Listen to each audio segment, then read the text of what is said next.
नमस्कार, मैं tarot card reader, astrologer नीलम। ज्योतिष के ज्ञान, समस्याओं के समाधान के लिए हमारा चैनल एस्ट्रो अर्थ आपके पास लेकर आता है हर रोज नई-नई वीडियोस, नई-नई जानकारियाँ। ग्रह किस प्रकार वक्री, मार्गी, कम्बस्ट होकर गोचर करके अपना प्रभाव आपके जीवन पर डालते हैं, उसके बारे में हम चर्चा करते हैं।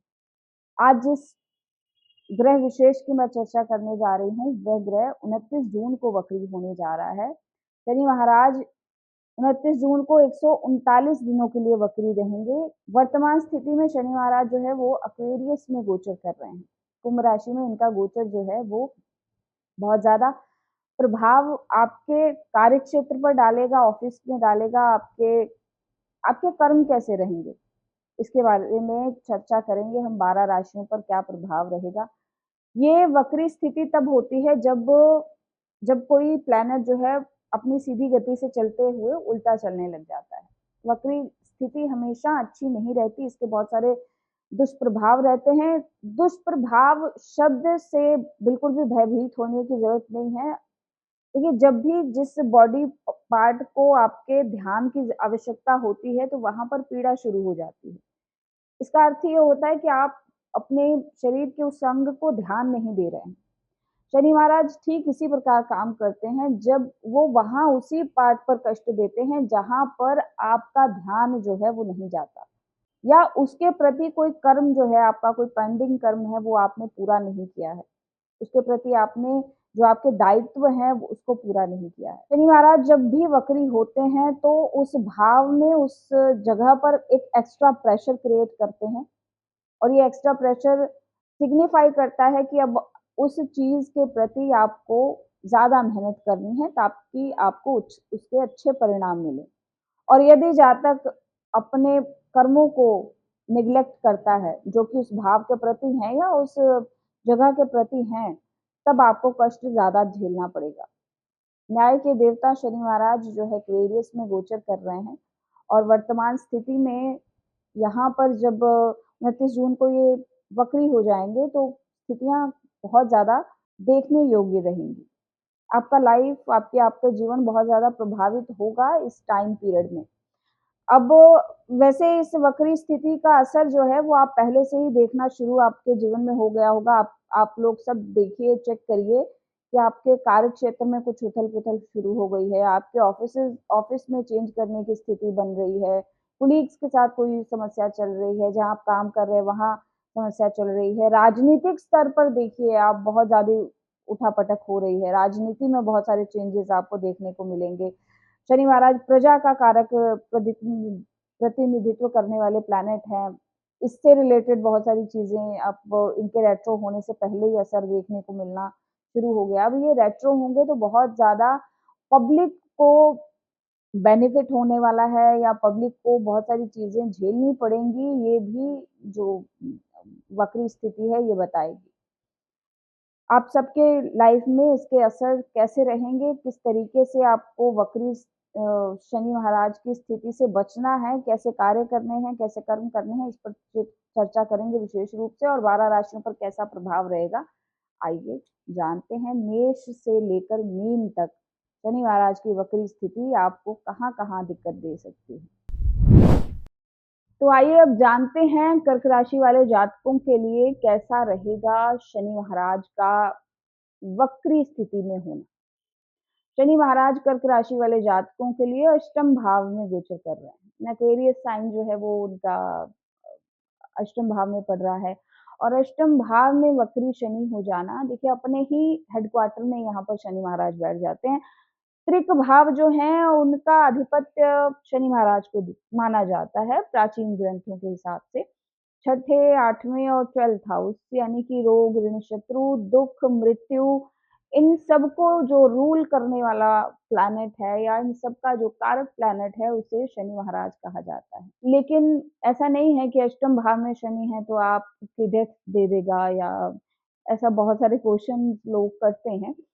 देखिए, 8th हाउस जो है वो अंधेरा है। शनि महाराज को अंधेरे का कारक ग्रह भी माना जाता है। रात्रि जो है इनका प्रबल समय है। ऐसा मान्यता है कि शनि महाराज रात्रि के समय प्रबल उनका जो अधिपत्य है वो रात्रि के समय है। इनकी देवी जो है वो काली माँ को माना जाता है। तो अष्टम भाव अंधकार का भाव माना जाता है, यहाँ पर लाइट नहीं है, ये एक गड्ढा है और यहाँ पर ऐसी मान्यता है कि शनि महाराज जब भी आ जाते हैं तो आपको एक तो ठंडा प्लैनेट है और ऑब्वियसली अब ज़मीन के नीचे के लेवल पे आप जाते हैं तो वहाँ पर ठंडक होती है।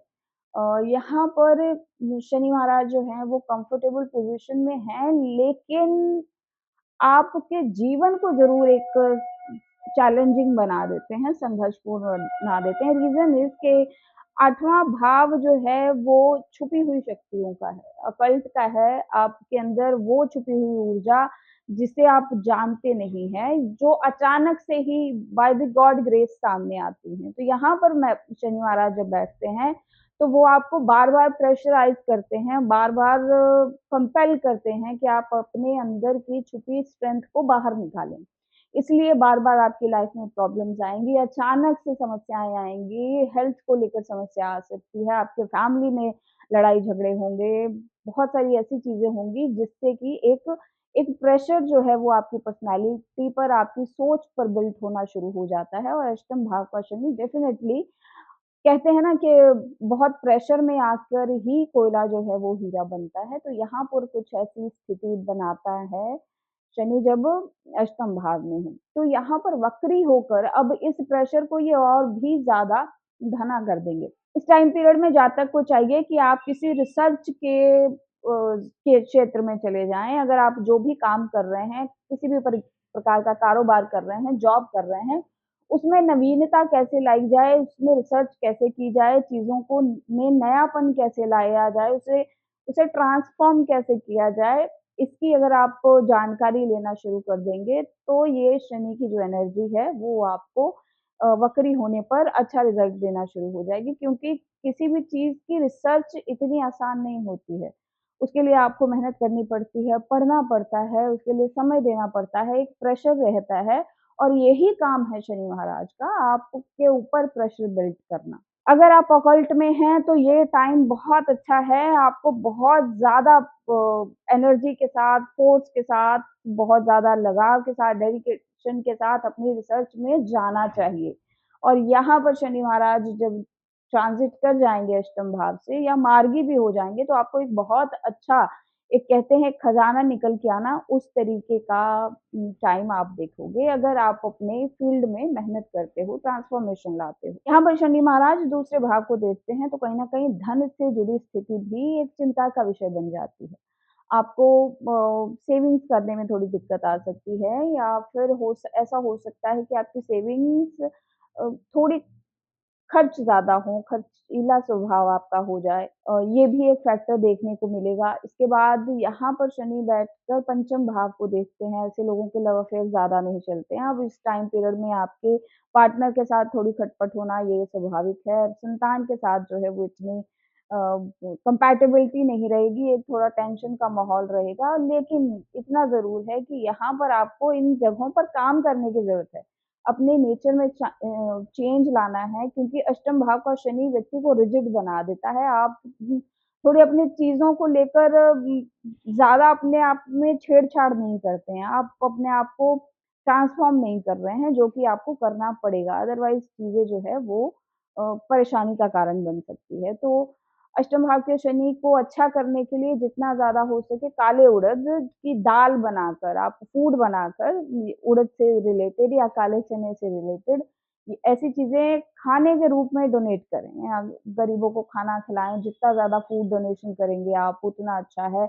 ऑयल डोनेशन आप कर सकते हैं, ऐसा नहीं है कि ऑयल आपको जाकर ऐसे ही कहीं बहा देना है, लेकिन हाँ, उसे एज़ अ फूड पर्पज़ आप डोनेट करें, तो वो आपके लिए बहुत ज़्यादा फ़ायदेमंद होगा और यहाँ पर सैटर्न जो है वो ऑब्वियसली अगर आप रिसर्च के सेंटर में रिसर्च के विभाग में जाते हैं, रिसर्च की तरफ बढ़ते हैं, कुछ अपने अंदर नया स्किल लेके आते हो, तो यहाँ बैठा शनि ये टाइम पीरियड ये स्पेशली ये टाइम पीरियड कुछ सीखने के लिए आपको लेकर आया है, तो वो अगर सीखते हो, तो आगे जाके उसके बहुत अच्छे रिज़ल्ट आपको मिलने वाले हैं। तो ये था कर्क राशि वालों के लिए शनि महाराज के वक्री होने का प्रभाव। अब हम चर्चा करेंगे अपनी अगली राशि सिंह राशि के बारे में।